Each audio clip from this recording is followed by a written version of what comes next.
Hello, ഇന്നൊരു easy snacks റെസിപ്പിയാണേ. അതിനായി 2 പഴം, 3 മുട്ട, ഒരു അര കപ്പ് പാൽ, ഇത് മൂന്നും മിക്സിയുടെ ജാറിലിട്ട് നന്നായി ബ്ലെൻഡ് ചെയ്തെടുക്കുക.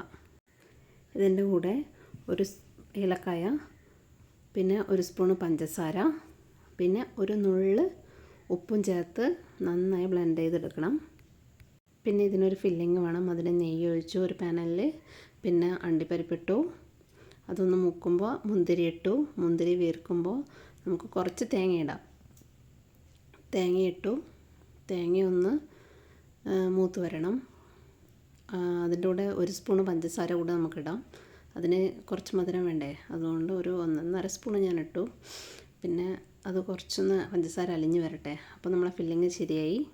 ഇനി പഴയൊരു പാൻ വെച്ച് അതിൻ്റെ മുകളിൽ പാൻ വെച്ചിട്ട് അതിൽ നെയ്യ് ഒഴിച്ചു. നമ്മൾ ഉണ്ടാക്കി വെച്ച ബാറ്ററിൻ്റെ പകുതി നമ്മൾ അതിലേക്ക് ഒഴിച്ചു. അതൊന്ന് നമുക്ക് അടച്ച് വെച്ച് കുറച്ച് വേവിക്കാം. കുറച്ച് വെന്ത് കഴിഞ്ഞാൽ അതിൻ്റെ മുകളിൽ കൂടെ ഫില്ലിങ് ഇട്ടു കഴിഞ്ഞാൽ അതിൻ്റെ മുകളിൽ കൂടെ നമുക്ക് ബാക്കി മിക്സ് ഒഴിക്കാം. അതൊഴിച്ച് വെച്ച് അടച്ച് വെച്ച് വേവിക്കുക. പിന്നെ അത് തുറന്ന് അത് തിരിച്ചിട്ട് വേവിക്കുക. Snacks ready. എല്ലാവരും ട്രൈ ചെയ്ത് നോക്കണേ.